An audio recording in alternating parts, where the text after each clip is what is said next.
সবাইকে নতুন বছরের শুভেচ্ছা। যে যেইভাবে যেখান থেকে ভিডিওটি দেখছেন তাদের সবার সার্বিক সুস্থতা ও মঙ্গল কামনা করছি। এই ভিডিওটি হচ্ছে আমার চ্যানেলের প্রথম ভিডিও। এই ভিডিওতে আমি নবম দশম শ্রেণীর উচ্চতর গণিতের অধ্যায় 12 অর্থাৎ সমতলীয় ভেক্টর নিয়ে আলোচনা করব। আর হ্যাঁ, আমার প্রতিটি ভিডিও লেকচারের সাথে ওই লেকচারটির ডিজিটাল নোট ডাউনলোডের লিংক এবং লেকচারটির আলোচনার উপর ভিত্তি করে একটা এমসিকিউ এক্সামের লিংক ডিসক্রিপশন বক্সে দেওয়া থাকবে। এমসিকিউ এক্সাম শেষ করে সাবমিট বাটনে ক্লিক করার পর যে পেজে আসবেন সেখানে ভিউ সোর্স নামের আরেকটা বাটন দেখতে পাবেন। ওইটাতে ক্লিক করলে আপনি কত মার্ক পেয়েছেন আর কোনটা ভুল হয়েছে এবং যেটা ভুল হয়েছে ওইটার সঠিক উত্তরটি দেখতে পাবেন। ভিডিওতে আমি কোন সময়ে কোন টপিকটা আলোচনা করেছি তাও ডিসক্রিপশন বক্সে দেওয়া থাকবে। আপনারা চাইলে আপনার জানা টপিকটা স্কিপ করে অন্য টপিকে চলে যেতে পারেন। তাহলে এক নজরে দেখে নেওয়া যাক এই ভিডিও লেকচারটি থেকে আমরা কি কি জানতে পারবো। আমরা স্কেলার রাশি ও ভেক্টর রাশি সম্পর্কে জানতে পারবো। স্কেলার রাশি ও ভেক্টর রাশি প্রতীকের সাহায্যে ব্যাখ্যা করতেও পারবো। সমান ভেক্টর, বিপরীত ভেক্টর ও অবস্থান ভেক্টর সম্পর্কে জানতে পারবো।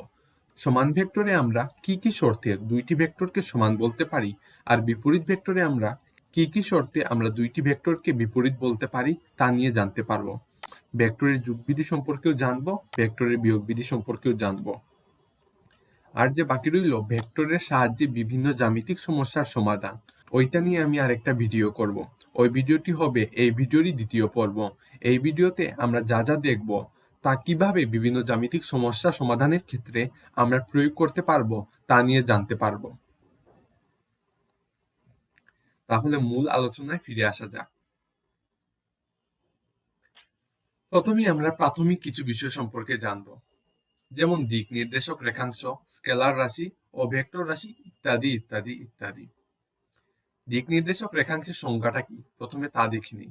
কোন রেখাংশে এক প্রান্তকে আদিবিন্দু এবং অপর প্রান্তকে অন্তবিন্দু হিসেবে চিহ্নিত করলে ওই রেখাংশকে একটি দিক নির্দেশক রেখাংশ বলে। এই সংজ্ঞাটা থেকে আমরা কি বুঝতে পারি? একটা বিন্দুকে আমরা আদিবিন্দু এবং অপর প্রান্তকে আমরা অন্তবিন্দু হিসেবে চিহ্নিত করলে ওই রেখাংশকে আমরা দিক নির্দেশক রেখাংশ বলতে পারবো। কিন্তু কখন আমরা একটা বিন্দুকে আদিবিন্দু এবং অপর প্রান্তকে অন্তবিন্দু হিসেবে চিহ্নিত করতে পারবো? অবশ্যই তখন যখন একটা রেখাংশকে একটা দিকের মাধ্যমে দেখানো হবে যে ওই রেখাংশটা কোন বিন্দু থেকে উৎপন্ন হয়েছে আর কোন বিন্দুতে গিয়ে শেষ হয়েছে। যেমনটা আমরা এমএন রেখাংশের ক্ষেত্রে দেখতে পাই। এমএন রেখাংশে একটা দিক দেওয়া আছে, অর্থাৎ এন থেকে এম এর দিক। এই রেখাংশ থেকে আমরা কি বুঝতে পারি যে এন হচ্ছে এই রেখাংশের আদিবিন্দু, অর্থাৎ এন থেকে এই রেখাংশটা উৎপত্তি হয়েছে আর এম এ গিয়ে শেষ হয়েছে। অর্থাৎ এই রেখাংশে আমরা এক প্রান্তকে আদিবিন্দু অপর প্রান্তকে অন্তবিন্দু হিসেবে চিহ্নিত করতে পারছি। এনটা হচ্ছে আদিবিন্দু এবং এম হচ্ছে অন্তবিন্দু। অর্থাৎ আমরা এই রেখাংশকে দিক নির্দেশক রেখাংশ বলতে পারি। কিন্তু আরেকটা রেখাংশ দেওয়া আছে PQ, এবং এই রেখাংশে কোনো নির্দিষ্ট দিক নেই। তাহলে এই রেখাংশকে কি আমরা দিক নির্দেশক রেখাংশ বলতে পারবো? অবশ্যই না, কারণ যেহেতু কোনো দিক দেওয়া নাই সেহেতু আমরা এই রেখাংশে কোনটা আদিবিন্দু আর কোনটা অন্তবিন্দু তা চিহ্নিত করতে পারছি না। তাই এই রেখাংশকে আমরা দিক নির্দেশক রেখাংশ বলতে পারবো না। যেমন এইখানে MN রেখাংশে আবার দিক দেওয়া আছে, এইখানে দিক হচ্ছে এম থেকে এন এর দিক, অর্থাৎ এম হচ্ছে আদিবিন্দু আর এন হচ্ছে অন্তবিন্দু।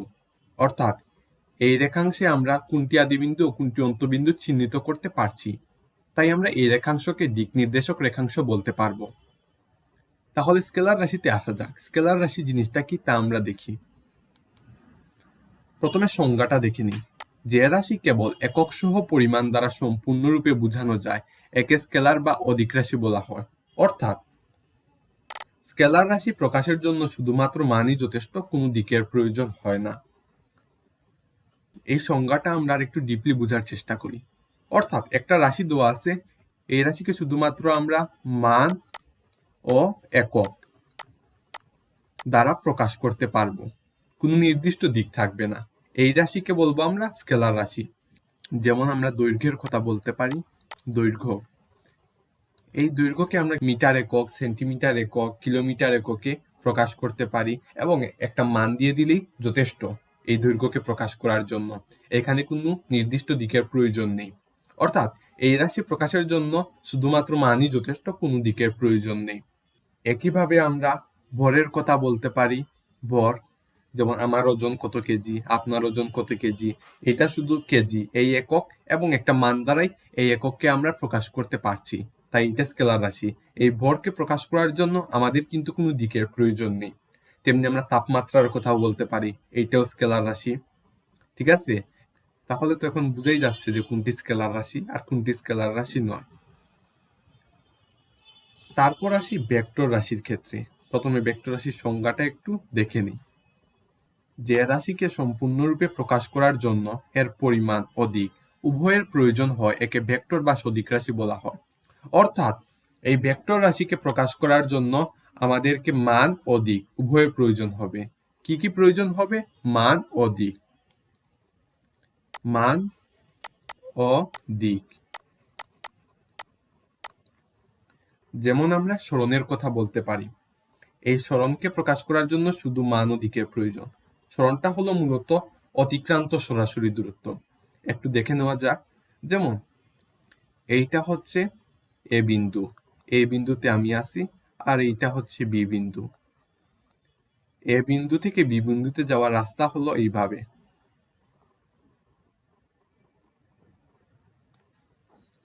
এখানে আমার অতিক্রান্ত দূরত্বটা আমি কিভাবে বের করব? এইখান থেকে কতখানি এসেছি, এইখান থেকে কতটুকু গেছি, এইখান থেকে কতটুকু গেছি, এইভাবে সম্পূর্ণ পথের দূরত্বটা আমি যোগ করার পর আমার অতিক্রান্ত মোট দূরত্ব সম্পর্কে জানতে পারবো। এইটা হচ্ছে দূরত্ব। কিন্তু যদি আমরা অতিক্রান্ত সরাসরি দূরত্বের কথা বলি, তাহলে অবশ্যই এ ও বি কে একটা সরলরেখার মাধ্যমে যোগ করে দিলে যে দূরত্বটা পাওয়া যাবে ওইটাই হচ্ছে এ ও বি এর সরাসরি দূরত্ব, অর্থাৎ সরণ। এইটার একটা নির্দিষ্ট দিক আছে, এ থেকে বি এর দিক, অর্থাৎ ডানে। এ হচ্ছে বামে আর বি হচ্ছে ডানে, অর্থাৎ বাম থেকে ডানে।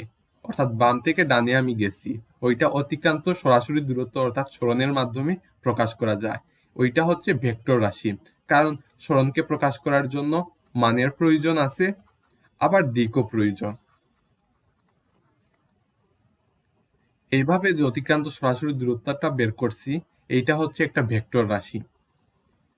কিন্তু যে দূরত্ব, আমি যে অতিক্রান্ত দূরত্ব, এই এদিকে গেছি, এদিকে গেছি, এদিকে গেছি, এদিকে গেছি, এইভাবে যে একটা অতিক্রান্ত দূরত্ব বের করেছি, এইটাতে কোনো নির্দিষ্ট দিক নেই। কারণ কখনো আমি এদিকে গেছি, কখনো আমি বা এই দিকে গেছি, কখনো আমি আবার এই দিকে গেছি, কখনো উপরে, কখনো নিচে, কখনো ডানে বা কখনো বামে, অর্থাৎ কোনো নির্দিষ্ট দিক নেই।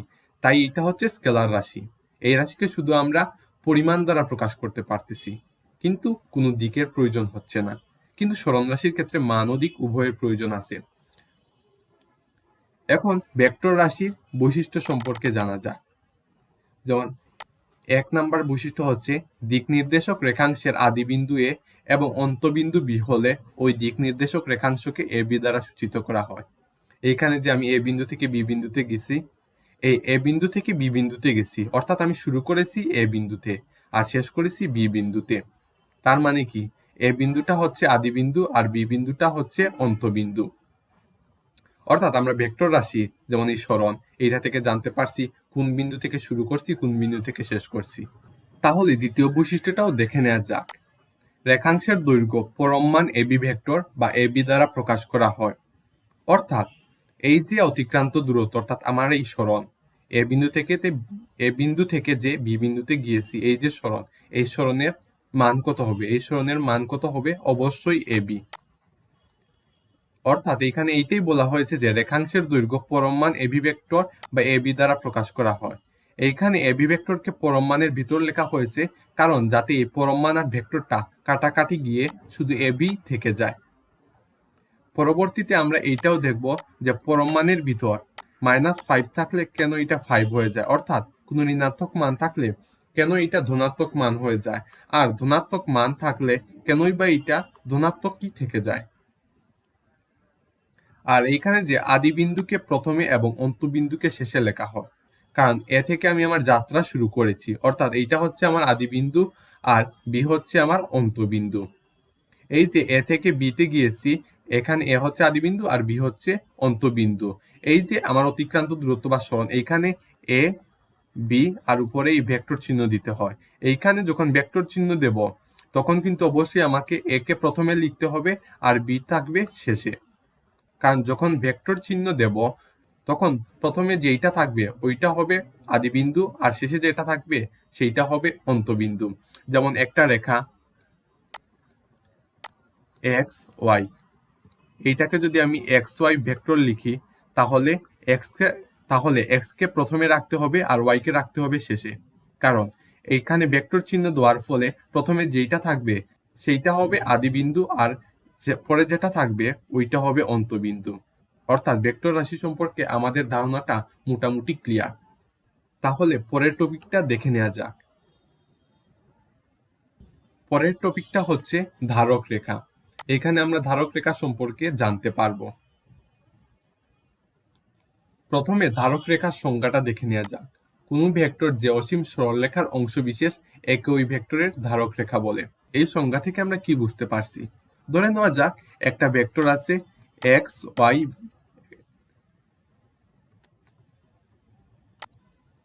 ধরে নেওয়া যাক একটা ভেক্টর আছে এক্স ওয়াই ভেক্টর।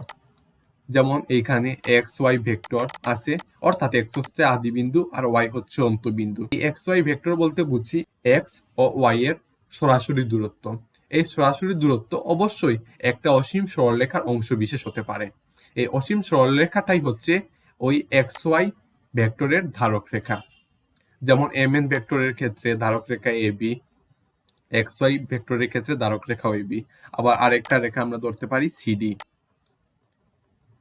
এই সিডি ধারক রেখার ভিতর আমরা একটা ভেক্টর নিয়ে নিতে পারি পিকিউ, পিকিউ ভেক্টর। এই পিকিউ ভেক্টরটাও হচ্ছে সিও ডি, অর্থাৎ সিডি ধারক রেখার অংশ বিশেষ, অর্থাৎ পিকিউ এর ধারক রেখা হচ্ছে সিডি। চিত্রে A B K x Y vector বা ইউ ভেক্টর এবং এম এন ভেক্টর বা ইউ ভেক্টরের ধারক রেখা বলা হয়। অর্থাৎ এ বি হচ্ছে এই এক্স ওয়াই ভেক্টর এবং এম এন ভেক্টরের ধারক রেখা, কারণ এই এ বি সরলরেখার ভিতরই এক্স ওয়াই ভেক্টর আর এম এন ভেক্টর অবস্থিত। আরেকটা জিনিস যে এক্স ওয়াই ভেক্টরের মান ইউ এর মাধ্যমে প্রকাশ করা হয়েছে, যখন এই একটা স্মল লেটারের দ্বারা প্রকাশ করা হবে তখন নিচে একটা টান দিয়ে দিতে হবে, তখন বুঝাবে এইটা হচ্ছে একটা ভেক্টর।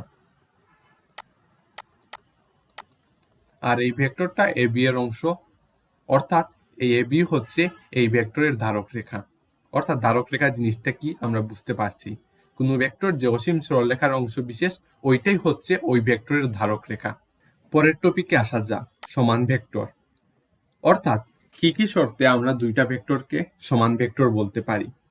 তার জন্য প্রথমে আমরা দুইটা ভেক্টর নিয়ে নিই। এই হচ্ছে দুইটা ভেক্টর, একটা হচ্ছে ইউ ভেক্টর, অপরটা হচ্ছে বি ভেক্টর। দিকও দিয়ে দিই A B R C D. এই দুইটা ভেক্টরকে আমরা কি কি শর্তে সমান বলতে পারি? প্রথমত তাদের মান সমান হতে হবে। এখানে ভেক্টর চিহ্ন থাকায় পরম মান চিহ্নটিও ব্যবহার করা হয়েছে, অর্থাৎ তাদের মান সমান হতে হবে, মান সমান সমান হতে হবে। অর্থাৎ এই এ বি এর মান যত হবে সিডি এরও মান তত হতে হবে। 2 নম্বর শর্তটা হচ্ছে বি ভেক্টরের ধারক ইউ ভেক্টরের ধারকের সঙ্গে অভিন্ন বা সমান্তরাল হতে হবে। অর্থাৎ এই ইউ ভেক্টর আর ভি ভেক্টর সমান্তরাল হতে হবে, অথবা এই একই রেখার মধ্যে ইউ ভেক্টর ও ভি ভেক্টর থাকতে হবে। অন্যথায় এই দুইটি ভেক্টরকে আমরা সমান ভেক্টর বলতে পারবো না। কেনই বা এদেরকে অভিন্ন বা সমান্তরাল হতে হবে? আমরা জানি কি ভেক্টর রাশিকে প্রকাশ করার জন্য মান ও দিকের প্রয়োজন। অর্থাৎ দুইটি ভেক্টরকে সমান বলতে হলে আমাদেরকে তাদের মানও সমান দেখাতে হবে এবং তাদের দিকও সমান দেখাতে হবে। যদি তারা সমান্তরাল হয় তখন আমরা তাদের দিকটাকে একই দিক দেখাতে পারবো, আর তাদের মান যদি সমান হয় তাহলে এই দুইটা ভেক্টরকে আমরা সমান বলতে পারবো। আবার যদি তারা একই রেখায় অবস্থিত হয় তাহলেও আমরা এই দুইটি ভেক্টরের দিক এক দেখাতে পারবো। কিন্তু এই দুইটি ভেক্টর যদি সমান্তরাল বা অভিন্ন না হয় তাহলে কিন্তু আমরা তাদের দিক একই দেখাতে পারবো না। এই একটা রেখা আর এই একটা রেখা, এইটার দিক যদি এইদিকে হয় এইটার দিক এইদিকে হবে। এইটাকে যদি আমরা ইউ ভেক্টর আর ওইটাকে যদি আমরা ভি ভেক্টর ধরি তাহলে কি হবে? ইউ ভেক্টরের দিক হবে এদিকে আর ভি ভেক্টরের দিক হবে একটু উপরে, অর্থাৎ তাদের দিক কিন্তু একই নয়।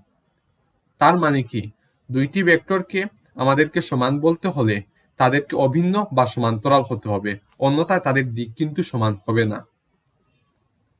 তারপর 3 নাম্বার শর্তটার দিকে তাকাই। 3 নাম্বার শর্তটা হচ্ছে ভি ভেক্টরের দিক ইউ ভেক্টরের দিকের দিকে একইমুখী হতে হবে।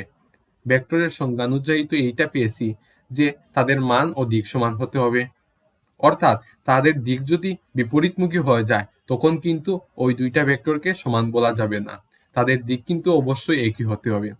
তাহলে এক নজরে আবার এই 3টি শর্ত দেখে নেওয়া যাক। প্রথমত তাদের মান সমান হতে হবে, দ্বিতীয়ত তাদের ধারক রেখা অভিন্ন বা সমান্তরাল হতে হবে, আর তৃতীয়ত তাদের দিক একই দিকে হতে হবে। তবেই আমরা দুইটি ভেক্টরকে সমান ভেক্টর বলতে পারবো। যেমন এইখানে একই ধারক রেখার মধ্যে অবস্থিত দুইটি ভেক্টর আছে, এ বি সি ডি। এইটাকে এক্স ভেক্টর আর এইটাকে ওয়াই ভেক্টর ধরে নিই। এইটার দিকে এইদিকে, এইটার দিকে এইদিকে। তাদের A B O C D এর মান সমান। প্রথম শর্ত পূরণ হয়েছে। দ্বিতীয় শর্ত কি? ধারকের সঙ্গে অভিন্ন বা সমান্তরাল হতে হবে। তারা কিন্তু একই ধারক রেখার মধ্যে অবস্থিত আছে, অর্থাৎ একই সরলরেখার মধ্যে তারা অবস্থিত। কিন্তু তৃতীয় শর্তটা কি তারা মেনেছে, যে তাদের দিক একইমুখী হতে হবে? এটা কিন্তু তারা মেনে নাই। সিডির দিক যদি এদিকে হয়, এখানে কিন্তু এ বি এর দিক বিপরীতমুখী, অর্থাৎ এই দুইটি ভেক্টরকে আমরা সমান ভেক্টর বলতে পারবো না। অর্থাৎ একই সাথে এই 3টি শর্ত যখন পূরণ করবে কেবল তখনই আমরা এই দুইটি ভেক্টরকে সমান বলতে পারবো। আরেকটা জিনিস, যখন এই দুইটি ভেক্টর বিপরীতমুখী হবে তখন একটা ভেক্টর যদি হয় প্লাস, তখন অপর ভেক্টর হবে মাইনাস এক্স ভেক্টর, অর্থাৎ অপর ভেক্টরের মান তখন মাইনাস আসবে। কি মোটামুটি কি ক্লিয়ার হয়েছে সমান ভেক্টরের টপিকটা? তাহলে পরের টপিক নিয়ে আলোচনা করা যাক। পরের টপিকে রয়েছে বিপরীত ভেক্টর। বিপরীত ভেক্টর অর্থাৎ কি কি শর্তে আমরা দুইটি ভেক্টরকে বিপরীত বলতে পারবো? তার জন্য আবার আমরা দুইটি ভেক্টর নিয়ে নিই, ভি ভেক্টর আর ইউ ভেক্টর। প্রথমত এই দুইটি ভেক্টরের CD, A B C D, এই দুইটি ভেক্টরের মান সমান হতে হবে। মানটা অবশ্যই সমান হতে হবে। দ্বিতীয়ত তাদের ধারক রেখা অভিন্ন বা সমান্তরাল হতে হবে।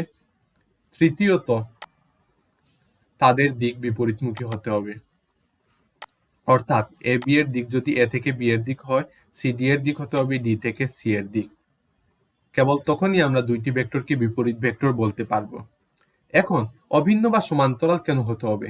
যদি একটি ভেক্টর হয় এইদিকে আরেকটি ভেক্টরের দিক আরেকটি ভেক্টর থাকে এই দিকে, এবং তাদের দিক যদি থাকে এই দিকে আর এই দিকে, অর্থাৎ একটা এদিকে আর একটা এইদিকে, এইখানে কিন্তু তাদের দিক একমুখী না, আবার বিপরীতমুখীও না। বিপরীতমুখী তখনই হবে যখন একটার দিক এইদিকে থাকবে আর একটার দিক সম্পূর্ণ বিপরীতে থাকবে, কিন্তু এখানে সম্পূর্ণ বিপরীতে নেই। তাই আমাদেরকে অবশ্যই এই দুইটি ভেক্টরের দিক অভিন্ন বা সমান্তরাল হতে হবে, আবার দিকও বিপরীত হতে হবে, আবার মানও সমান হতে হবে। কেবল তখনই আমরা দুইটি ভেক্টরকে বিপরীত ভেক্টর বলতে পারবো। যেমন আগের স্লাইডে আমরা দেখেছি যে এইটা এক্স ভেক্টর আর ওয়াই ভেক্টর, এইখানে কিন্তু তাদের মান A B O C D, অর্থাৎ এক্স ভেক্টর ও ওয়াই ভেক্টরের মানও সমান, আবার তারা একই ধারক রেখার মধ্যে অবস্থিত, কিন্তু তাদের দিক সম্পূর্ণ বিপরীত। তাই এই দুইটি ভেক্টরকে আমরা কি বলবো? বিপরীত ভেক্টর।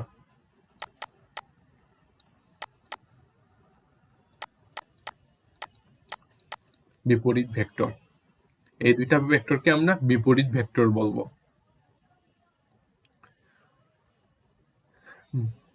বিপরীত ভেক্টর, বিপরীত ভেক্টরে যদি একটার মান হয় প্লাস, অপরটার মান হবে মাইনাস, আর এইখানে পরম মান চিহ্ন থাকার কারণে এই দুইটা মানই ধনাত্মক হয়ে যাবে। এখন আমরা একটা বিষয় দেখব যে কেন পরমাণুর ভিতর কোনো মান থাকলে এইটা ধনাত্মক হয়ে যায়। এটা ঋণাত্মক মানই থাকুক বা ধনাত্মক মানই থাকুক, যদি এটা পরমাণুর ভিতর থাকে তাহলে এটাকে আমরা ধনাত্মক মান লিখি। কেন? এইটার উত্তর আমরা এখন পাবো। তার জন্য একটা নতুন পেজ নিয়ে নেই।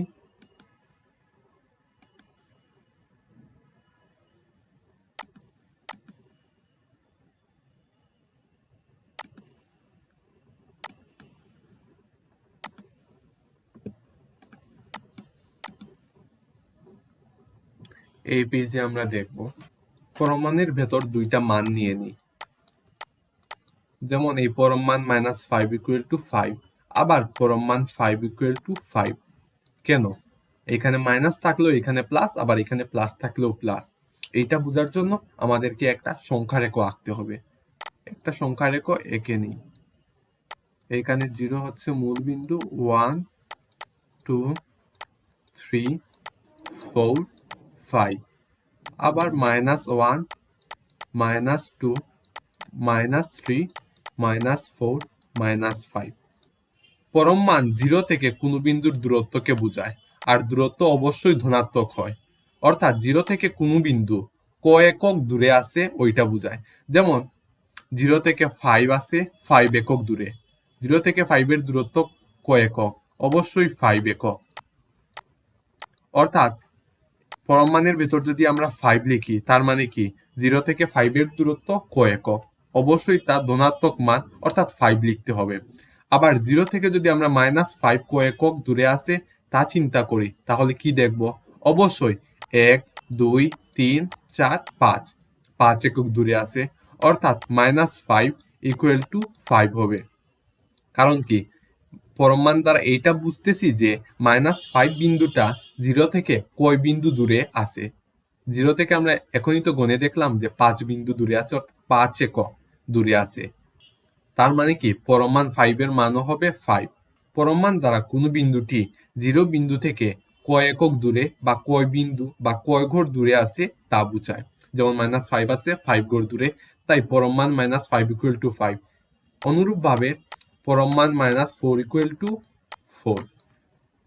এইভাবে আমরা বলতে পারি যে পরম মানের ভেতর প্লাস মাইনাস যে মানই থাকুক না কেন এটার উত্তর সর্বদা ধনাত্মক অর্থাৎ প্লাসই আসবে। আশা করি পরম মান বিষয়টা এখন ক্লিয়ার হয়েছে, কেন পরম মানের ভিতর ধনাত্মক বা ঋণাত্মক যে মানই থাকুক না কেন এইটার মান ধনাত্মকই আসে। তাহলে পরের টপিকে মুভ করা যাক। এখন যে টপিকটা নিয়ে আলোচনা করব ওইটা হচ্ছে শূন্য ভেক্টর। শূন্য ভেক্টরের সংজ্ঞাটা কি? যে ভেক্টরের পরম মান শূন্য এবং যার দিক নির্ণয় করা যায় না একে শূন্য ভেক্টর বলে। শূন্য ভেক্টরকে 0 প্রতীক দ্বারা সূচিত করা হয়। অবশ্যই খেয়াল রাখতে হবে যখন শূন্য ভেক্টর বলবো তখন এই 0-র নিচে একটা টান দিয়ে দিতে হবে। ওইটা বুঝাবে যে ওইটা হচ্ছে একটা ভেক্টর, শূন্য ভেক্টর। এই সংখ্যাটার দিকে যদি আমরা একটু গভীরভাবে তাকাই তাহলে দেখতে পাবো যে এই ভেক্টরের পরম মান শূন্য এবং এর দিক নির্ণয় করা যায় না। এই ভেক্টরের পরম মান শূন্য এবং দিক নির্ণয় করা যায় না কেন? তার উত্তরটা হচ্ছে এইখানে। যেমন আমি এই এ বিন্দুতে আছি।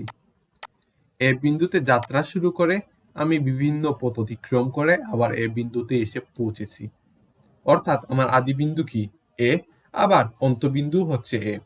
আমি এ বিন্দুতে যাত্রা শুরু করে এ বিন্দুতে এসে পৌঁছেছি। আমার আদি বিন্দু ও অন্তবিন্দুকে একটা সরলরেখা দ্বারা যোগ করি যদি, তাহলে ওই সরলরেখার দৈর্ঘ্য কত হবে? অবশ্যই 0। কারণ কি আমি এ থেকে যাত্রা শুরু করেছি আবার এতে এসে পৌঁছেছি।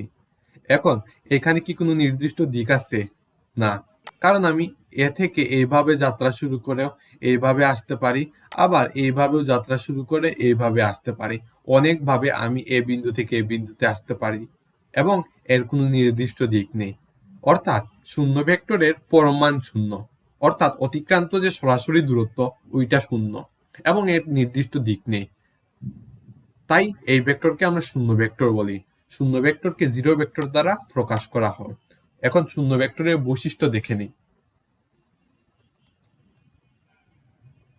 যেমন শূন্য ভেক্টরের বৈশিষ্ট্য 1, শূন্য ভেক্টরের আদিবিন্দু ও প্রান্তবিন্দু একই, বিধায় একে বিন্দু ভেক্টরও বলে। যেমন a = 0, এইখানে এই টানটা দিয়ে দিতে হবে, যেমন দিক নির্দেশক এই টানটা চিহ্নটা দিয়ে দিতে হবে। শূন্য ভেক্টরের আদিবিন্দু ও প্রান্তবিন্দু একই, কারণটা কি? আমরা এ বিন্দু থেকে যাত্রা শুরু করেছি, আবার ঘুরেই এ বিন্দুতে এসে পৌঁছেছি, তাই এর আদিবিন্দু যা, প্রান্তবিন্দুও তা।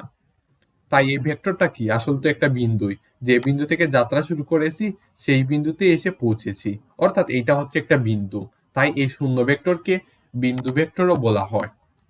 যেমন a ভেক্টর = 0 ভেক্টর, আবার b ভেক্টর = 0 ভেক্টর। দ্বিতীয় বৈশিষ্ট্যটা দেখে নিই। শূন্য ভেক্টরের কোনো নির্দিষ্ট দিক বা ধারক নেই। ঠিকই তো, শূন্য ভেক্টরের তো কোনো নির্দিষ্ট দিক বা ধারক রেখা থাকার কথাই নেই। কারণ এই যদি একটা বিন্দু আমি ধরে নেই, এইখানে একটা বিন্দু, এই বিন্দুটার ধারক রেখা আমি এইভাবেও আঁকতে পারি, এইভাবেও আঁকতে পারি, এইভাবেও আঁকতে পারি।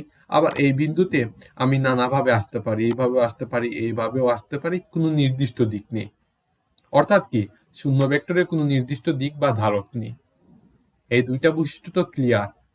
তাহলে পরের টপিকে আসা যাক। পরের টপিকটা হচ্ছে সদৃশ ভেক্টরের।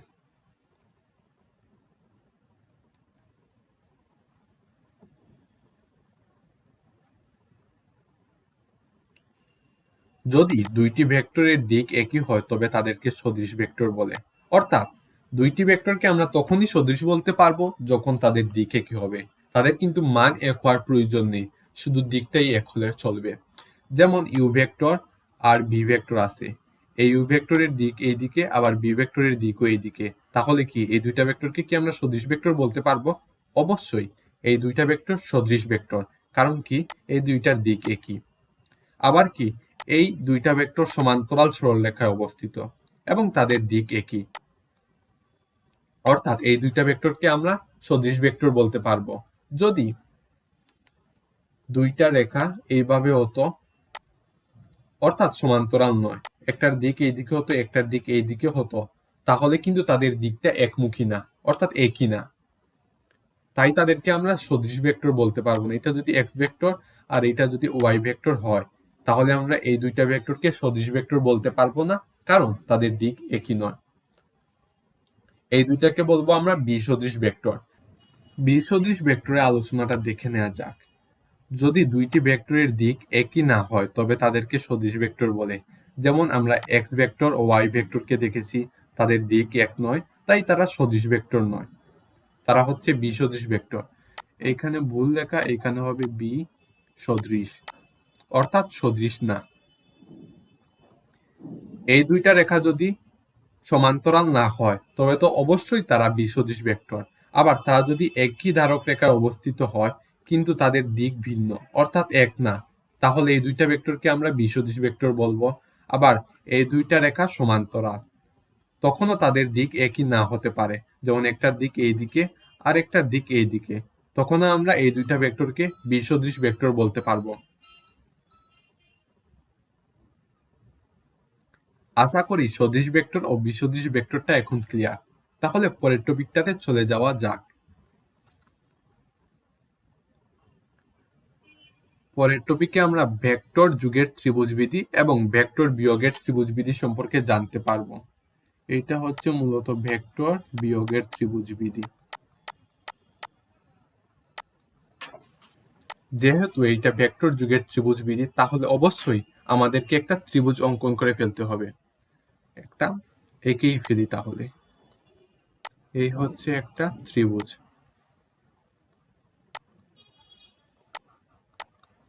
এ বি সি ত্রিভুজ। এবং যেহেতু এখানে ভেক্টর নিয়ে আলোচনা করা হচ্ছে, তাহলে অবশ্যই তাদেরকে একটা দিক দিয়ে দিতে হবে। এইটার দিক দিয়ে এইদিকে, এইটার দিক এইদিকে, আর এইটার দিক এইদিকে।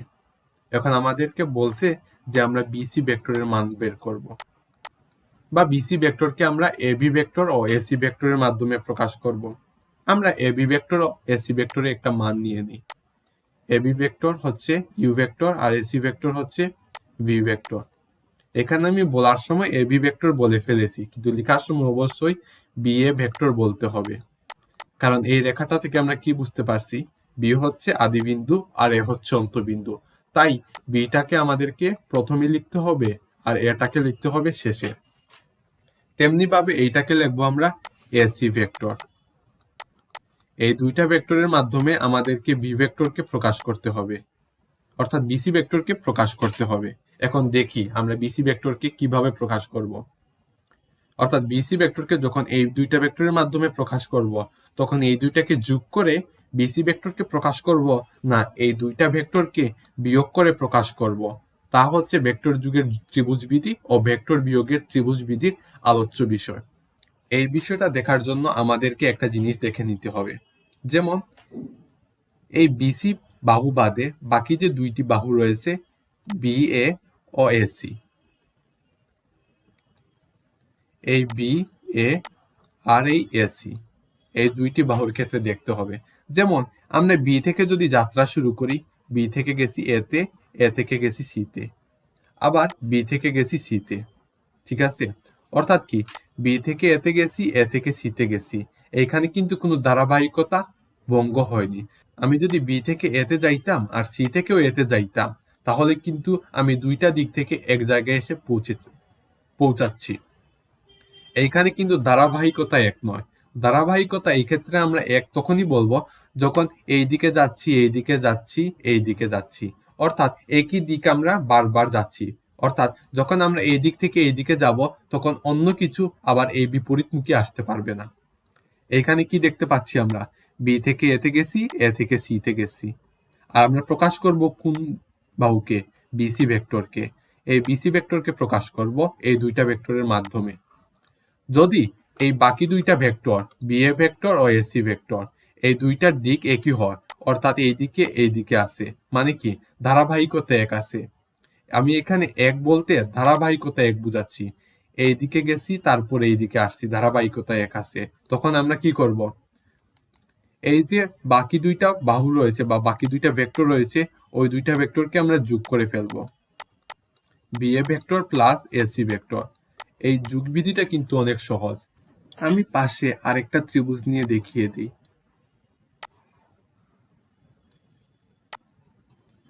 এম এন ও, এই ত্রিভুজটাকে নিয়ে দেখিয়ে দিই। যেমন এই ত্রিভুজের দিক দিয়ে এই দিকে, এই দিকে, আর দিক দিয়ে এই দিকে। তখন আমরা কি লিখবো? N M vector. এখানে যে তিনটি ভেক্টর দেখতে পাচ্ছি, N M vector, O M vector এবং এন ও ভেক্টর। আমাদেরকে বলছে এন এম ভেক্টরকে আমি অবশিষ্ট দুইটি ভেক্টরকে নিয়ে প্রকাশ করি, অর্থাৎ এন এম ভেক্টরকে অবশিষ্ট দুইটি ভেক্টরের মাধ্যমে প্রকাশ করি। তখন কি করব? দেখব যে তাদের ধারাবাহিকতা একই আছে কিনা। যেমন এখানে কি ধারাবাহিকতা এক আছে, বাকি দুইটা এন থেকে ওতে গেছে, ও থেকে এম তে আসছে। যদি এইভাবে হতো এন থেকে ওতে গেছে আর এম থেকে ওতে গেছে, অর্থাৎ এম থেকে ওতে গেছে, এন থেকে ওতে গেছে, তখন কিন্তু তাদের ধারাবাহিকতা এক নয়। একটা যাচ্ছে এইদিকে আর একটা যাচ্ছে এইদিকে, তখন কিন্তু বিয়োগ হতো। এইটা আমরা বিয়োগের বিধিতে জানবো। এই বিধিতে দেখি যে তাদের ধারাবাহিকতা এক কিনা। এন থেকে ওতে গেছে, আবার ও থেকে এম তে আসছে, অর্থাৎ কি তাদের ধারাবাহিকতা এক। তাহলে অবশ্যই বাকি দুইটি ভেক্টরের যোগফলই হবে এন এম ভেক্টর। যেমন এখানে লিখতে পারি N M vector equal to O M vector plus N O vector. আশা করি ভেক্টর যুগের ত্রিভুজবিধিটা ক্লিয়ার। তারপর চলে আসি ভেক্টর বিয়োগের ত্রিভুজবিধিতে। ভেক্টর বিয়োগের ত্রিভুজবিধিতে অর্থাৎ যদি এই দুইটি ভেক্টরের মধ্যে বিয়োগফল হয়, তাহলে আমরা কোন ভেক্টরকে আগে লিখব? এইটা হচ্ছে প্রশ্ন, এবং এই প্রশ্নটার উত্তর আমরা ভেক্টর বিয়োগের ত্রিভুজবিধিতে পেয়ে যাব। ভেক্টর বিয়োগের ত্রিভুজবিধি, এখানেও আরেকটা ত্রিভুজ এঁকে নিই।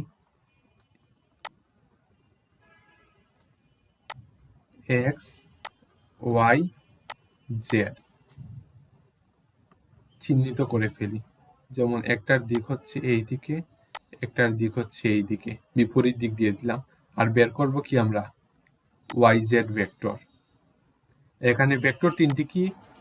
X Y vector, X Z vector আর ওয়াই জেড ভেক্টর। এই ক্ষেত্রে আমরা বের করব ওয়াই জেড ভেক্টর। ওয়াইজেড ভেক্টরকে এই দুইটা ভেক্টরের মাধ্যমে প্রকাশ করব। তখন প্রথমে দেখে নিতে হবে যে তাদের দিক একই কিনা। যদি দিক একই হয় তাহলে যুগবিধি অনুযায়ী এই দুইটি ভেক্টরের যোগফল হবে। আর যদি দিক একই অর্থাৎ ধারাবাহিক থাকে না তাহলে আমাদের বিয়োগ বিধি অবলম্বন করতে হবে। তাহলে বিয়োগ বিধি আমরা কিভাবে প্রয়োগ করব এইটা দেখে নেওয়া যাক। বিয়োগ বিধি প্রয়োগ করার ক্ষেত্রে আমাদেরকে এই ত্রিভুজের আদিবিন্দু ও শেষ বিন্দু সম্পর্কে জানতে হবে। অর্থাৎ এই ত্রিভুজটা আদিবিন্দু কোনটা, শেষ বিন্দু কোনটা। আমরা প্রথমেই এক্স বিন্দুটা নিয়ে দেখি। যেমন এই এক্স বিন্দু থেকে আমরা ওয়াই বিন্দুতে গেছি, আর ওয়াই বিন্দু থেকে জেড বিন্দুতে গেছি, আবার এক্স বিন্দু থেকে জেড বিন্দুতে গেছি। অর্থাৎ সব ভেক্টরই এক্স বিন্দু থেকে উৎপন্ন হয়েছে আর জেড বিন্দুতে এসে উৎপন্ন হয়েছে। এই ভেক্টরটা এক্স থেকে ওয়াই এসেছে এবং ওয়াই মিলিত হওয়ার পর ওয়াই থেকে জেডে গেছে, আবার এইটা এক্স থেকে জেডে গেছে। অর্থাৎ এক্স হচ্ছে আদিবিন্দু, জেড হচ্ছে অন্তবিন্দু। এখন আমরা তো ওয়াই জেড ভেক্টরকে এক্স ওয়াই ভেক্টর ও এক্স জেড ভেক্টরের মাধ্যমে প্রকাশ করব। যেহেতু এটা যোগবিধি মানেনি তাই অবশ্যই এটা বিয়োগ বিধি অবলম্বন করবে। অবশ্যই এই দুইটার মধ্যে বিয়োগ চিহ্ন বসবে, কিন্তু কোন ভেক্টর আগে বসবে এবং কোন ভেক্টর বিয়োগ হবে, অর্থাৎ কোন ভেক্টর থেকে কোন ভেক্টরটি বিয়োগ হবে, ওইটা এখন দেখার বিষয়। এই আদিবিন্দু এক্স থেকে যে ভেক্টরটি আগে জেড বিন্দুতে এসে পৌঁছেছে ওই ভেক্টরকে আমরা আগে লিখব, পরে অপর ভেক্টরকে লিখব। এবং এইটা আমরা দেখে নিই। এখানে যদি এক্স হয় আদিবিন্দু আর জেড হয় অন্তবিন্দু, তাহলে এক্স জেড ভেক্টরটা আগে জেড বিন্দুতে এসেছে, এক্স জেড। তাহলে প্রথমেই এক্স জেড ভেক্টরটা লিখে নিই, এক্স জেড ভেক্টর মাইনাস, তারপর বাকি রয়েছে এক্স ওয়াই ভেক্টর। এই এক্স ওয়াই ভেক্টরটা এক্স থেকে ওয়াই এসেছে, তারপর ওয়াই মিলিত হওয়ার পর ওয়াই থেকে জেডে গেছে। অর্থাৎ এটা অনেক পথ অতিক্রম করেছে। তার মানে কি, X Z vector minus Y Z vector. ঠিক আছে, বুঝা গেছে? এখানে আরেকটা ত্রিভুজ নিয়ে নিই,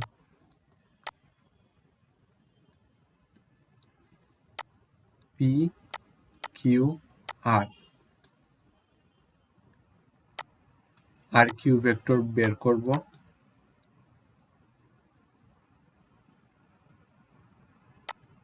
এবং দিক দিয়ে দিই এইভাবে, R Q vector equal to কত, অর্থাৎ আর কিউ ভেক্টরকে আমরা এই দুইটা ভেক্টরের মাধ্যমে প্রকাশ করব। এই বাকি দুইটা ভেক্টর হচ্ছে পি কিউ ভেক্টর আর পি আর ভেক্টর। এখন দেখে নেই এই দুইটি ভেক্টরের মধ্যে যোগ হবে না বিয়োগ হবে। যদি যোগ হয় অর্থাৎ তাদের দিক ধারাবাহিক থাকে তাহলে অবশ্যই তাদের মধ্যে যোগ হবে, আর এই যোগফলটাই হবে আর কিউ ভেক্টর। এখন তাদের ধারাবাহিকতাটা দেখে নেই, বাকি দুইটি ভেক্টরের ধারাবাহিকতা দেখে নেই। এইখানে দেখি যে কিউপি অর্থাৎ পি কিউ ভেক্টর, এটা একটু ভুল লেখা হয়েছে। এইটা হবে কিউপি ভেক্টর আর আরপি ভেক্টর, কিউপি ভেক্টর আর আরপি ভেক্টর। এখানে আমরা কি দেখি যে কিউ ভেক্টর থেকে অর্থাৎ কিউ ভেক্টর কিউ থেকে পিতে গেছে, আর আরপি ভেক্টরটি আর থেকে পিতে গেছে। অর্থাৎ কিউ থেকে পিতে, পি থেকে আরতে, বা আর থেকে পিতে আর পি থেকে কিউতে এইভাবে আসেনি। অর্থাৎ তারা ধারাবাহিকতা মেনটেন করেনি, তাই এখানে যোগবিধি মানবে না। এখানে আমাদেরকে বিয়োগ বিধি অবলম্বন করতে হবে। আর বিয়োগ বিধি অবলম্বনের ক্ষেত্রে আমাদেরকে কি দেখতে হবে, কোনটা আদিবিন্দু আর কোনটা অন্তবিন্দু, এই দুইটা বিষয় আমাদেরকে খেয়াল করতে হবে। এই দুইটা বিষয় আমাদেরকে খেয়াল করার জন্য প্রথমে এই দুইটা জিনিস আমাদেরকে চিহ্নিত করতে হবে। যেমন এই ত্রিভুজটা কোন বিন্দু থেকে শুরু হয়েছে আর কোন বিন্দু থেকে শেষ হয়েছে। যেহেতু কিউ থেকে পিতে আর আর থেকে পিতে আসছে, সেহেতু পি বিন্দু আদিবিন্দু হতে পারবে না। আবার আর থেকে কিউতে আসছে, কিউ থেকে পিতে গেছে, তাই কিউ বিন্দু আদিবিন্দু হতে পারবে না। কিন্তু আর বিন্দুটি হচ্ছে আদিবিন্দু, কারণ কি, আর থেকে পিতে গেছে, আবার আর থেকে কিউতে গেছে, কিউতে মিলিত হওয়ার পর কিউ থেকে পিতে গেছে। তার মানে কি, আদিবিন্দু হচ্ছে আর, এটা হচ্ছে আদিবিন্দু।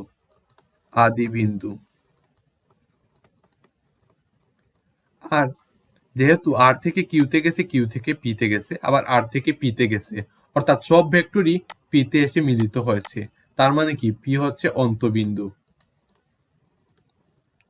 এখন আমাদেরকে কোন বিষয়টা লক্ষ্য করতে হবে, যে এই কিউপি ভেক্টর আর আরপি ভেক্টরের মধ্যে কোন ভেক্টরটি আগে পি বিন্দুতে মিলিত হয়েছে।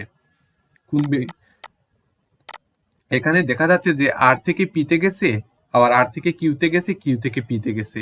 আমরা কিউপি ভেক্টরটা যদি লক্ষ্য করি তাহলে কি দেখব, কিউপি ভেক্টর হচ্ছে কিউ থেকে পি ভেক্টর, এইটা অর্থাৎ কিউ থেকে পিতে গেছে, আর আরপি ভেক্টর হচ্ছে আর থেকে পিতে গেছে।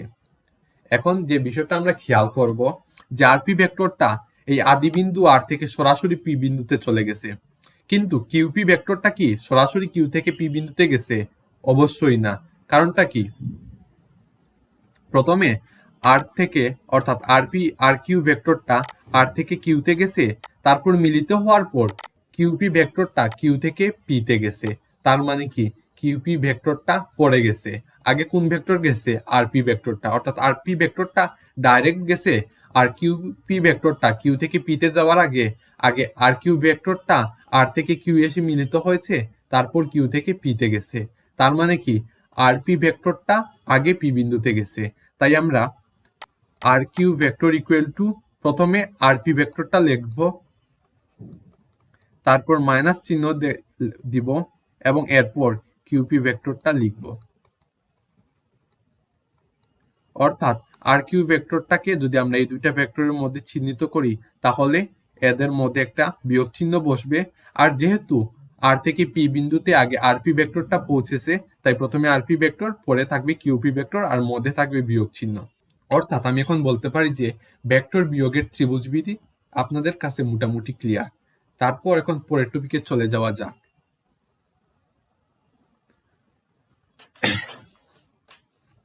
পরের টপিকটা হচ্ছে ভেক্টর যুগের সামান্তরিক বিধি। যেহেতু এটা হচ্ছে একটা সামান্তরিক বিধি, তাই প্রথমে একটা সামান্তরিক এঁকে নিতে হবে।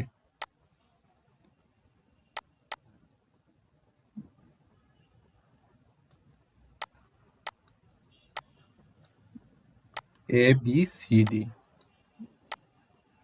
একটা কর্ণ এঁকে নিই, তারপর দিক দেই, ডি থেকে এ এর দিক, আর ডি থেকে সি এর দিক, আর ডি থেকে বি এর দিক। এইটাকে দেই ইউ ভেক্টর, আর এইটাকে দেই ভি ভেক্টর। আমরা সামান্তরিক বলতে কি বুঝি, যে চতুর্ভুজের বিপরীত বাহুগুলো পরস্পর সমান ও সমান্তরাল, তাকে আমরা কি বলি? সামান্তরিক। এখন এই সামান্তরিক যে ভেক্টর যুগের সামান্তরিক বিধি, এই বিধিতে আমাদেরকে প্রশ্ন করা হলো ডিবি ভেক্টরকে ইউ ভেক্টর ও ভি ভেক্টরের মাধ্যমে প্রকাশ করব। ঠিক আছে, এখন আমরা কিভাবে প্রকাশ করব? তাই জন্য আমরা যদি ডি সি বি এই ত্রিভুজের কথা চিন্তা করি, তাহলে তো আমরা ডিবি ভেক্টরকে এই ইউ ভেক্টর আর বি ভেক্টরের মাধ্যমে প্রকাশ করতে পারবো। কিন্তু তার আগে এই বিসি ভেক্টরকে এই ইউ ভেক্টর বা ভি ভেক্টর এই দুইটার মধ্যে কোনো একটি দিয়ে প্রকাশ করতে হবে। আমরা জানি কি যে একটা সামান্তরিকের বিপরীত বাহুগুলো পরস্পর সমান ও সমান্তরাল। তাই ডিএ ভেক্টরের মান যদি ইউ হয়, বিসি ভেক্টরের মানও হবে you.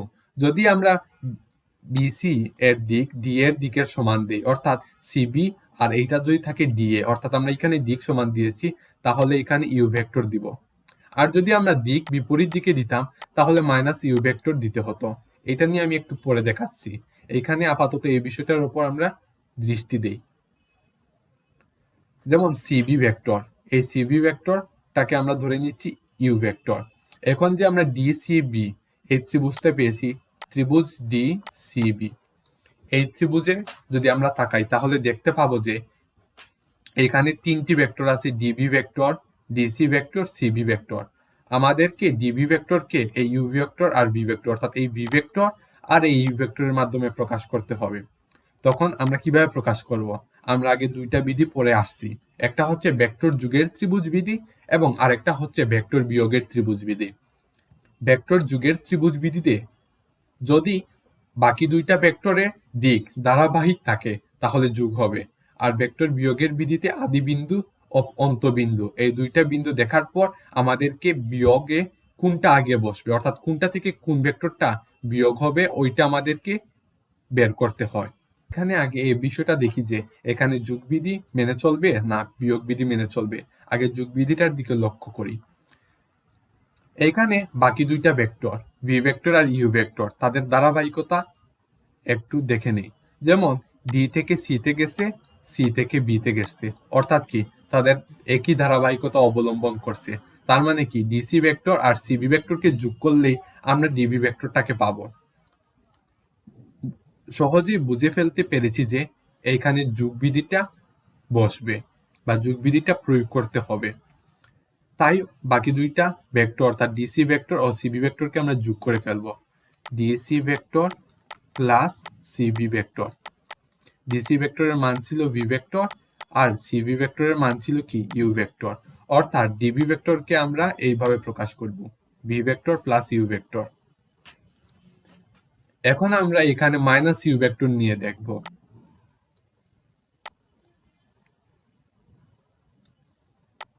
M N O P,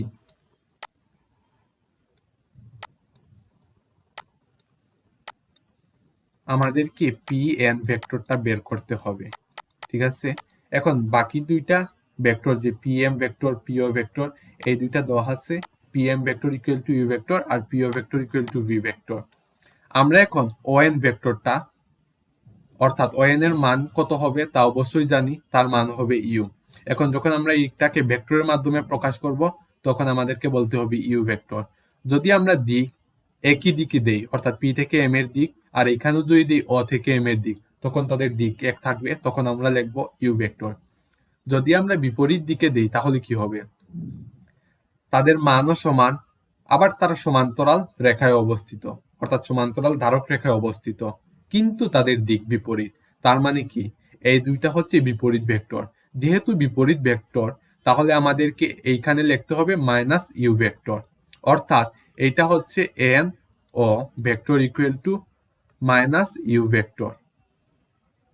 এখানে দেখব যে পিএন ভেক্টরকে কিভাবে আমরা পিও ভেক্টর ও এনও ভেক্টরের মাধ্যমে প্রকাশ করব, অর্থাৎ ভি ভেক্টর ও ইউ ভেক্টরের মাধ্যমে প্রকাশ করব। এখন আমরা দেখব এখানে যোগ বিধি প্রয়োগ করতে হবে না বিয়োগ বিধি প্রয়োগ করতে হবে।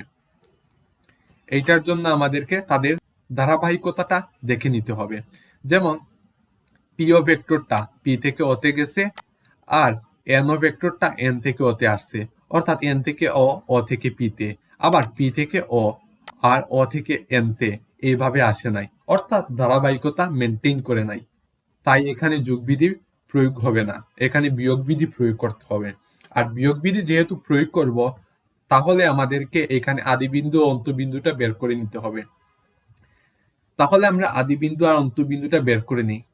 তাহলে এখানে স্পষ্টত দেখা যাচ্ছে যে পি থেকে এন বিন্দুতে গেছে পি এন ভেক্টর, আবার পি থেকে ও বিন্দুতে গেছে ও ভেক্টর, আবার এ বিন্দু থেকে ও বিন্দুতে গেছে ও ভেক্টর। অর্থাৎ সব ভেক্টরই কোনো না কোনো ভাবে পি থেকে উৎপন্ন হয়েছে আর ও থেকে শেষ হয়েছে। অর্থাৎ পি এন ভেক্টরটা পি থেকে এনে গিয়ে এনে মিলিত হয়েছে, তারপর এন ও ভেক্টরটা এন থেকে ওতে এসেছে, আবার পিও ভেক্টরটা পি থেকে ওতে গেছে। অর্থাৎ আদিবিন্দু হচ্ছে পি, অন্তবিন্দু হচ্ছে ও। এখন দেখতে হবে এই যে বাকি দুইটা ভেক্টর, বাকি দুইটা ভেক্টর কি কি আমাদেরকে তো বের করতে হবে পি এন ভেক্টর। বাকি দুইটা ভেক্টরের মধ্যে একটা হচ্ছে এনও ভেক্টর আর একটা হচ্ছে পিও ভেক্টর। এইটা হচ্ছে আদিবিন্দু, এইটা হচ্ছে অন্তবিন্দু। এই আদিবিন্দু থেকে অন্তবিন্দুতে সরাসরি কোন ভেক্টরটা এসে পৌঁছেছে, অবশ্যই পিও ভেক্টর, কারণ পি থেকে ও বিন্দুতে সরাসরি এসেছে। আর এনও ভেক্টরটা এন থেকে ও বিন্দুতে আসার আগে পি থেকে এন বিন্দুতে এসে পি এন ভেক্টরটা মিলিত হয়েছে, তারপর এন থেকে ও বিন্দুতে এনও ভেক্টরটা এসেছে। তার মানে কি এনও ভেক্টরকে একটু দীর্ঘ যাত্রা অর্থাৎ দীর্ঘ পথ অতিক্রম করতে হয়েছে, যেখানে পিও ভেক্টরটা পি থেকে ওতে অর্থাৎ আদিবিন্দু থেকে অন্তবিন্দুতে সরাসরি এসে মিলিত হয়েছে। তার মানে কি পিএন ভেক্টরটা প্রকাশের জন্য আমাদেরকে পিও ভেক্টর থেকে এনও ভেক্টরটা বিয়োগ করতে হবে, যেহেতু পিও ভেক্টরটা আগে এসেছে। অর্থাৎ পিও ভেক্টরটা প্রথমে নেই, তারপর বিয়োগ চিহ্ন দেই, তারপর এনও ভেক্টরটা লিখি। এই হচ্ছে আমাদের ইকুয়েশন। আশা করি ভেক্টর যুগের সামান্তরিক বিধি বা ভেক্টর বিয়োগের সামান্তরিক বিধি, কখনো যুগের বিধিটা এখানে মেনে চলবে বা কখনো বিয়োগের বিধিটা মেনে চলবে। বিয়োগের বিধি ভেক্টর যুগের সামান্তরিক বিধি বা ভেক্টর বিয়োগের সামান্তরিক বিধি। ঠিক আছে, আশা করি বিষয়টা আপনাদের কাছে ক্লিয়ার হয়েছে। তারপর পরের বিষয়টাতে চলে যাই। পরের টপিকটা হচ্ছে আজকের এই ভিডিওর লাস্ট টপিক, এবং এই টপিকটা হচ্ছে অবস্থান ভেক্টর।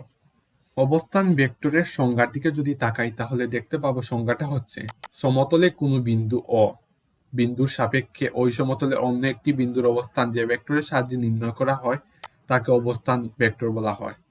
অর্থাৎ এই সমতলে হচ্ছে একটা বিন্দু, এই বিন্দুর সাপেক্ষে ওই সমতলের, মানে এই যে একটা পৃষ্ঠার মাঝে আমি সবকিছু লিখতেছি ওইটা হচ্ছে একটা সমতল, ওই সমতলের মধ্যে হচ্ছে একটা বিন্দু, আর ওই বিন্দুর সাপেক্ষে ওই সমতলের অন্য একটি বিন্দুর অবস্থান যে ভেক্টরের সাহায্যে নির্ণয় করা হয় তাকে অবস্থান ভেক্টর বলে।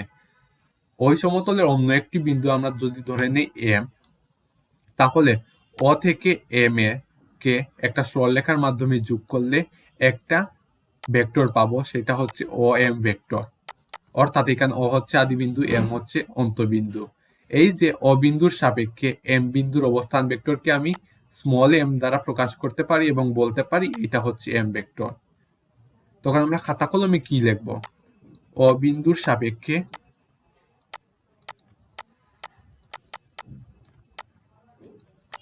এম বিন্দুর অবস্থান ভেক্টর হচ্ছে অবস্থান ভেক্টর এম ভেক্টর। অবিন্দুর সাপেক্ষে এম বিন্দুর অবস্থান ভেক্টর কি? Small M vector. অর্থাৎ এখানে এম ভেক্টর। আমরা লেখার সময় এইভাবে লিখব। এই ভেক্টরটা নিয়ে আর একটু বিস্তারিত আলোচনা করি। এই ক্ষেত্রে আমরা এই ত্রিভুজটার দিকে একটু লক্ষ্য করতে পারি। এই ত্রিভুজটাকে আমি আবার আঁকি। যেমন সমতলের মধ্যে দুইটি বিন্দু আছে, একটা হচ্ছে এ আর একটা হচ্ছে বি। আর এই দুইটা বিন্দুকে আমরা বিন্দুর সাপেক্ষে লিখব। এ হচ্ছে এই বিন্দুর সাপেক্ষে এ বিন্দুর অবস্থান ভেক্টর কি? এ ভেক্টর। আর এই বিন্দুর সাপেক্ষে বি বিন্দুর অবস্থান ভেক্টরকে আমরা কি ধরে নিতে পারি? Small B vector. এখন এই এ থেকে বি কে যোগ করতে পারি, এখানে দিক দিতে পারি এ থেকে বি এর দিক। এখন আমাদেরকে প্রশ্ন করা হয়েছে এই এ বি ভেক্টরকে অবস্থান ভেক্টরের মাধ্যমে এ ভেক্টর ও স্মল বি ভেক্টরের মাধ্যমে প্রকাশ করব। এখন কিভাবে প্রকাশ করব? এখানে আমরা ভেক্টর বিয়োগের ত্রিভুজ বিধিটা প্রয়োগ করব। এখন ভেক্টর বিয়োগের ত্রিভুজ বিধিটা কেন প্রয়োগ করব? কারণ আমরা যদি বাকি দুইটা ভেক্টর, অর্থাৎ আমরা তো প্রকাশ করব এ বি ভেক্টর, বাকি দুইটা ভেক্টর বি ভেক্টর আর এ ভেক্টর, এই দুইটা ভেক্টরের ধারাবাহিকতার দিকে লক্ষ্য করি তাহলে কি দেখব? থেকে বিতে আসছে আর থেকে এতে আসছে, এখানে কোনো ধারাবাহিকতা লক্ষ্য করে নেই। যদি এ থেকে তে যেত আবার থেকে বিতে আসতো তাহলে একটা ধারাবাহিকতা থাকতো, বা বি থেকে তে আসতো আবার থেকে এতে আসতো তখন একটা ধারাবাহিকতা থাকতো। কিন্তু এখানে কোনো ধারাবাহিকতা থাকে না, সম্পূর্ণ বিপরীত দিকে তারা গেছে, তাই তাদের মধ্যে বিয়োগ বিধিটা প্রয়োগ করা হবে। এখন কোন ভেক্টর থেকে কোন ভেক্টরটা বিয়োগ করব এটা হচ্ছে প্রশ্ন। এখানে আদিবিন্দু কি? বিন্দু, কারণ বিন্দুর সাপেক্ষে আমরা এ ও বি বিন্দুর অবস্থান ভেক্টরটা নির্ণয় করেছি। থেকে এতে গেছে, থেকে বিতে গেছে, আবার এ থেকে বিতে গেছে। অর্থাৎ কি এই থেকেই এই তিনটি ভেক্টর কোনো না কোনো ভাবে শুরু হয়েছে আর বি থেকে এসে মিলেছে। এখন দেখতে হবে এই এ ভেক্টর আর এই বি ভেক্টরের মধ্যে কোন ভেক্টরটা আগে বিন্দু থেকে বি বিন্দুতে এসেছে। অবশ্যই বি ভেক্টরটা থেকে বি বিন্দুতে আগে এসেছে, কারণ এ ভেক্টরটা প্রথমে থেকে এতে আসছে এবং মিলিত হয়েছে, পরে এ থেকে বি তে গেছে। তার মানে কি বি ভেক্টরটা আগে থেকে বি বিন্দুতে আসছে, তার মানে বি ভেক্টর থেকে এ ভেক্টরটা বিয়োগ করলেই আমরা এ বি ভেক্টরটা পাবো। অর্থাৎ A B vector equal to B vector minus A vector. আমরা বি ভেক্টরকে কি ধরেছি? Small V vector. আর এইখানে এ ভেক্টরকে কি ধরেছি? A vector. তার মানে কি B vector minus A vector equal to B vector minus A vector. এখন আমরা একটু ফর্মাল ওয়েতে কিভাবে একটা ত্রিভুজ দেওয়া থাকলে আমরা অবস্থান ভেক্টরের মাধ্যমে কোনো ভেক্টরকে প্রকাশ করতে পারবো তা আমরা দেখব। তার জন্য নতুন আরেকটি পেজ নিয়ে নিই।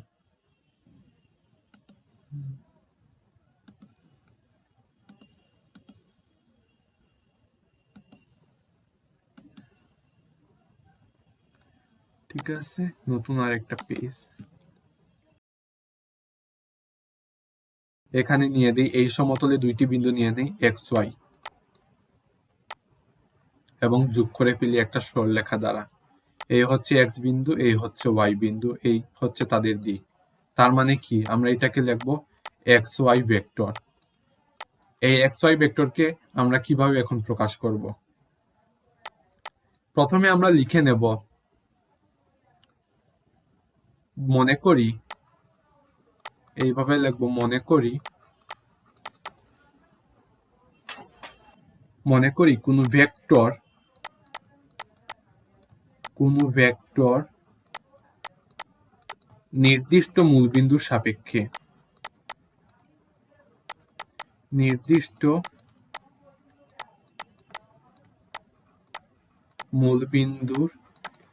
সাপেক্ষে এক্স আর ওয়াই বিন্দুর অবস্থান ভেক্টর হচ্ছে এক্স ভেক্টর আর ওয়াই ভেক্টর। যেহেতু আমরা এক্স ওয়াই ভেক্টরকে এখন এক্স ভেক্টর ও ওয়াই ভেক্টরের মাধ্যমে প্রকাশ করব, এখন এইটাকে কিভাবে প্রকাশ করব? আগে দেখেছি যে এ বি ভেক্টরকে প্রকাশ করার জন্য এই যে অন্তবিন্দু বি আছে, ওই বিটাকে অর্থাৎ এই বি বিন্দুর অবস্থান ভেক্টর বি ভেক্টরকে প্রথমে, আর এই আদি বিন্দু এ কে অর্থাৎ এই আদি বিন্দুর এ এর অবস্থান ভেক্টর স্মল এ ভেক্টরকে শেষে লিখতে হয় আর মধ্যে বিয়োগ চিহ্ন দিতে হয়।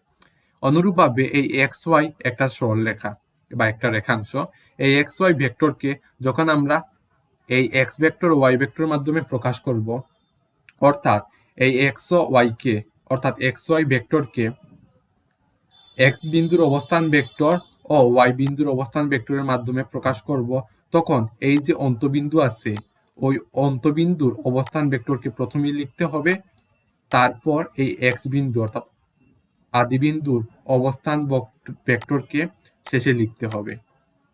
অর্থাৎ এই এক্স ওয়াই ভেক্টর হচ্ছে Y vector minus X vector.